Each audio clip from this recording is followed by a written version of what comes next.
fall by the wayside. And also we see throughout Acts that when persecution came, the believers moved on to try to find relief in different areas, and as they went to different parts of the empire, they were taking the gospel with them. So rather than extinguishing the faith and extinguishing the church, persecution tended to spread it, sort of like water on an oil fire. It doesn't put it out, it just spreads it out. I was interested in seeing, too, as I went, kind of reviewed a little history of our own country. Our country, really, the heritage and the Judeo-Christian heritage we have really was the result of persecution. Just go back and think about it. I was looking primarily at the history. I looked at the history of the Puritans, the separatists, as they came out to the United States. During the period of the Reformation, beginning with Luther in the early 1500s and for the next 100 years, there were different strains of the Reformation in different countries. Most of the Reformation, like under Calvin and Luther and the others, is theologically based.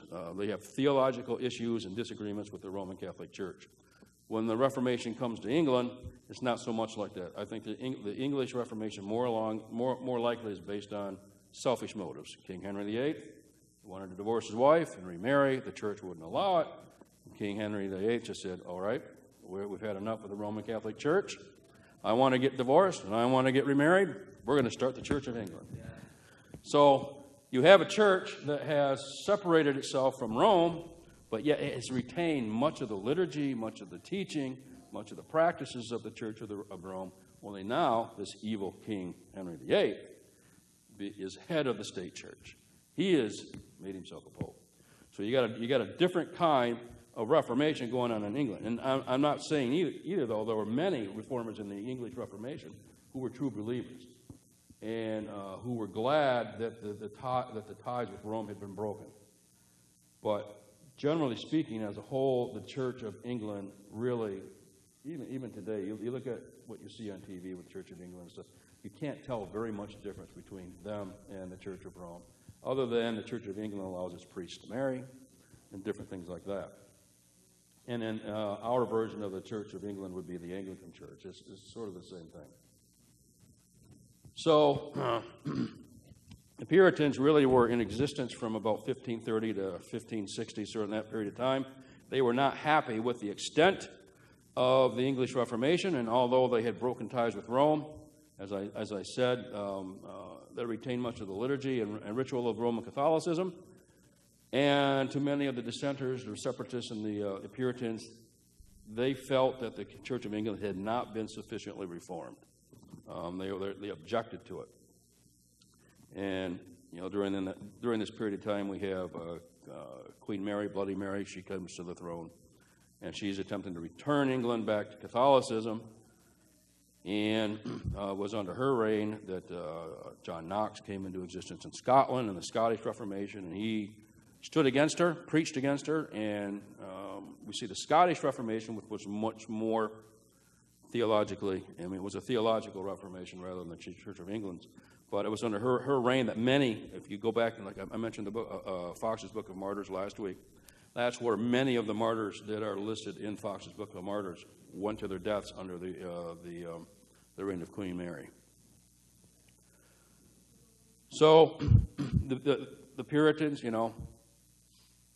they wanted a complete break from the theology of the Church of Rome, and they were opposed, for the most part, by the Church of England and the state church. And as a result, the Puritans, the separatists, they could not find a place where they felt safe. First they went to Holland, then they came to the New World, so they could have freedom of worship. And it's interesting, as we look at the history of the Puritans, that they were more in favor of a more radical, at the time, type of church where the church had autonomy. Individual congregations had their own individual autonomy. They were not linked by hierarchy to a higher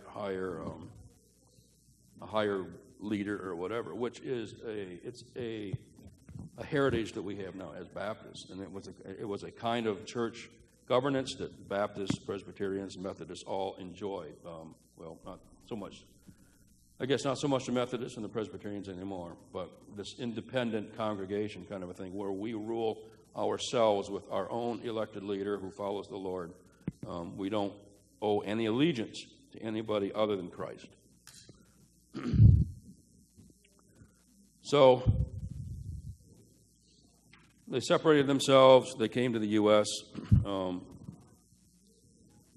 And really, as much as the Puritanism is derided even today, the work ethics, the Judeo-Christian foundation, their attitude towards life really has stuck with us up until recent times when the historical revisionists are trying to tell us that we were not based on a Judeo-Christian foundation.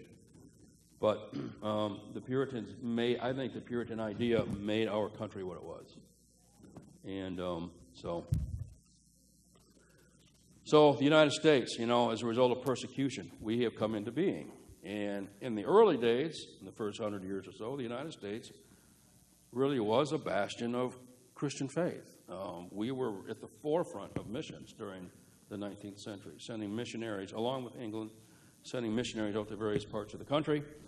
And I just think it's a great testament to the early believers that came to our shores to worship God as they saw in the Scriptures. So we have Paul and Barnabas. As a result of persecution, they leave Antioch of Pisidia and they move on to Iconium. And in keeping with their past practice, they are ministering to the Gentiles, but still continuing with their past practice. First place they go is into the synagogue again, where they preach the gospel. And the scriptures that we read tell us that their message was such that there were a great number of Jews and Greeks who believed. And we also, I think we see that when Paul and Barnabas are going from city to city, they are preaching the same exact gospel from city to city. They don't change it. They don't change it to suit the crowd they're with. They preach the same gospel, hard and strong. And those who believe will believe, and those who oppose will oppose. And again, we have in Iconium, we have again unbelieving Jews who stir up Gentiles against Paul and Barnabas, and they poison their minds against them. Are you familiar with, every time I see this, every time I see where we have these Jewish leaders who raise up the Gentiles to oppose what Paul and Barnabas and the other apostles are doing, I think of one of Aesop's fables. It's the dog in the manger one. Are you guys familiar with that one? It is. I've come across like 3 variations of it, but I've come to every time I see these Jews, I think these are dog in the manger Jews. That's what they are. Dog in a manger. Okay, here's the first iteration of the fable. The dog lay in a manger, and by his growling and snapping, prevents the oxen from eating the hay which had been placed there for them. What a selfish dog, said one of them to his companions. He cannot eat the hay himself, but he refuses to allow those who can eat it to have it. And another one says, a dog asleep in a manger filled with hay was awakened by the cattle, which came in tired and hungry from working in the field, but the dog would not let them get near the manger, and snarled and snapped as if it were filled with the best of meat and bones, all for himself. The cattle looked at the dog in disgust. How selfish he is, said one. He cannot eat the hay, and yet he will not let us eat it, who are so hungry for it. Now the farmer came in. When he saw how the dog was acting, he seized a stick, drove him out of the stable with many a blow for his selfish behavior. So the moral of this one was, do not grudge others what you yourself cannot enjoy. And Christ himself, he nailed it when he prescribed a woe on the scribes and the Pharisees. In Matthew 23:13, he says, Woe unto you, scribes and Pharisees, hypocrites, for you shut up the kingdom of heaven against men. For ye neither go in yourselves, neither suffer ye them that are entering to go in. So you have the same attitude. The Jewish leaders, they despise the gospel themselves, but they're not content themselves to make their own decision for themselves, but they are going to make sure nobody else enjoys the gospel too. Now, we see modern day, when somebody uses the phrase, well, he's got a dog in the manger attitude, well, it means a certain thing. It's a person who will not allow others to enjoy that which he himself does not really want to enjoy. You might find some certain examples might be like the ex-husband who divorces his wife. He's not content just to divorce his wife and leave her alone, but he divorces his wife. He wants to make sure that she has no other relationships after they're divorced.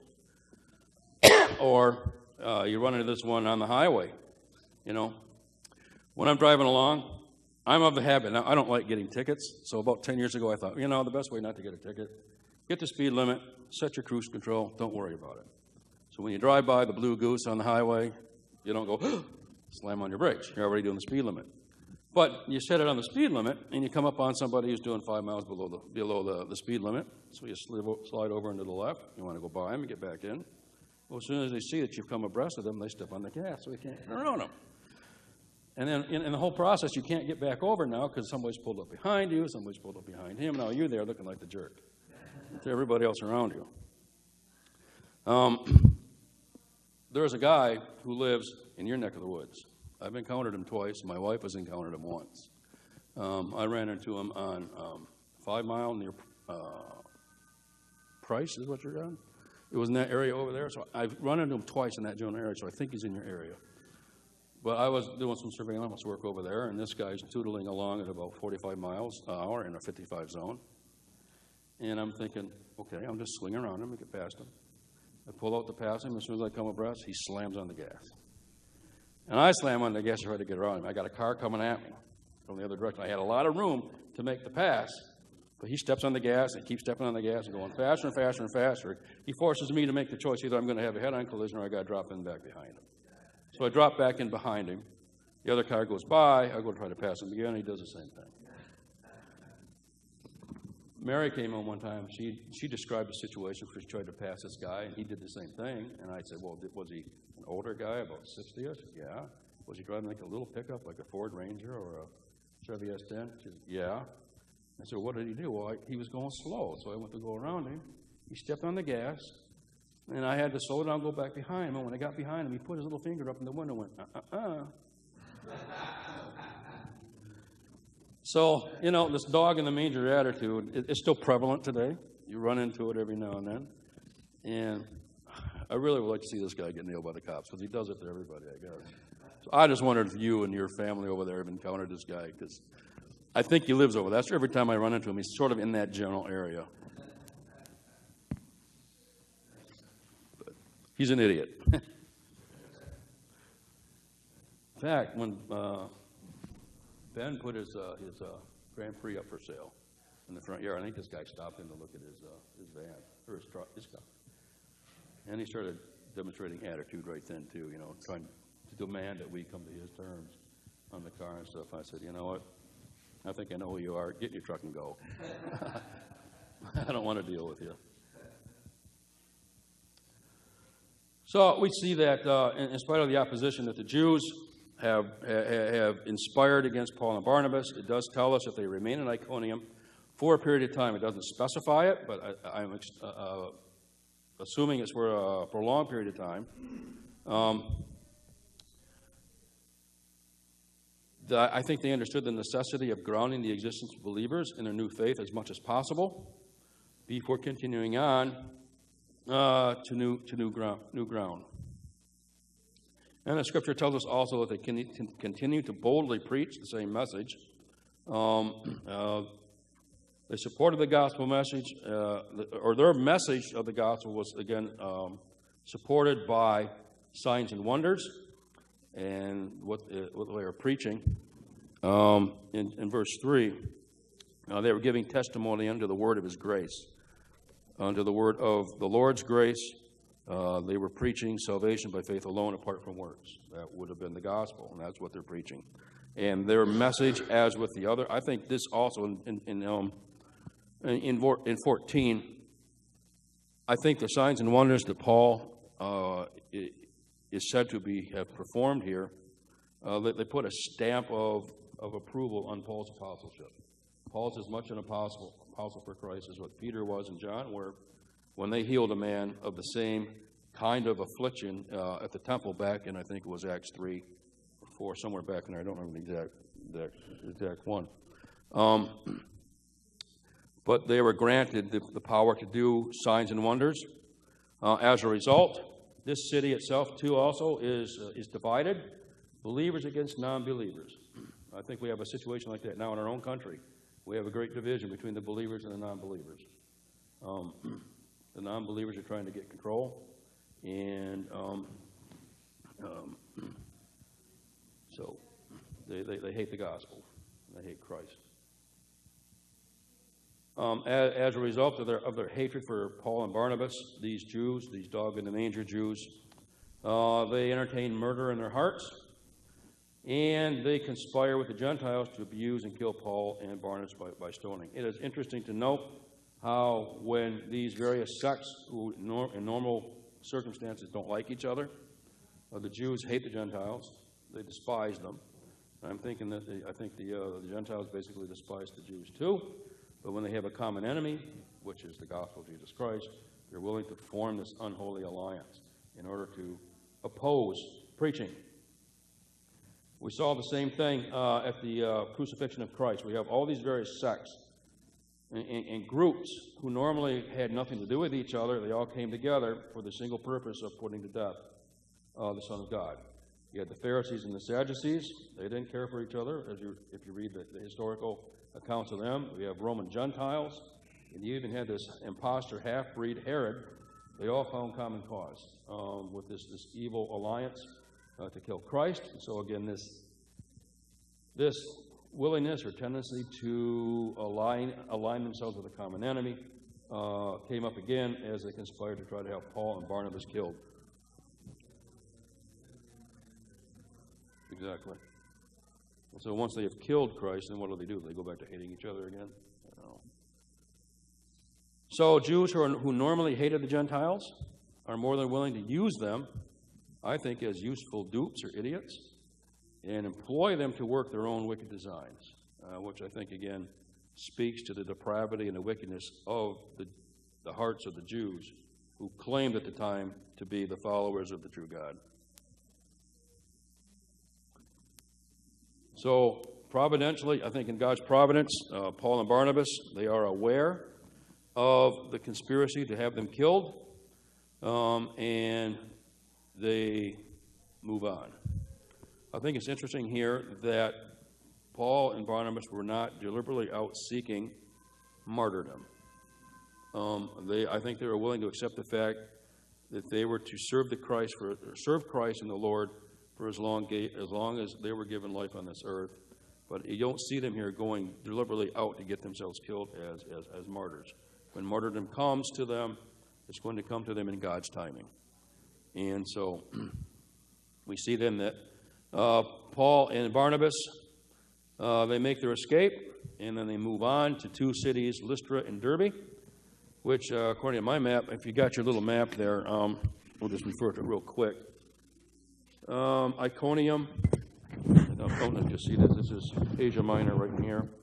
Well, you got Antioch. They went down to Iconium and down to Lystra and Derbe. Lystra and Derbe are only about 20 miles away from Iconium. And it says that they continued preaching there. They were continued to preach the same gospel there as what they had been preaching in Iconium and all the other cities they've been at. The message never changes. Paul and Barnabas' message is the same. They don't adjust it to the group they're with. And the scripture tells us that they ministered to those cities and the whole region round about. I'm going to continue on. Next week we'll start with verse 8, where Paul heals this man who was impotent in his feet from his mother's womb, and the response of the people when they see it, just as a way of preparation.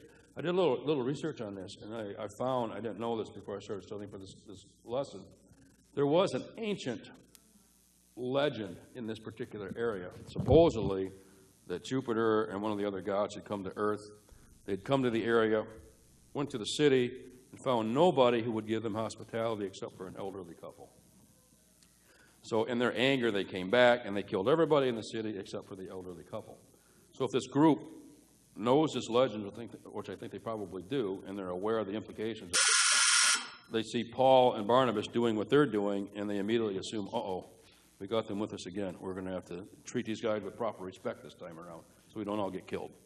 I think that may have been the motivating factor as to why they so eagerly jumped on Paul and Barnabas as being gods come to earth to be in their midst. And, of course, Paul and Barnabas would have nothing to do with the blasphemy of them sacrificing to themselves and this sort of thing. But that's where we're going to pick up next week. We'll start with verse 8. Are there any questions or comments on anything we've covered so far this morning? If not, gentlemen, then we are done before the first bell today.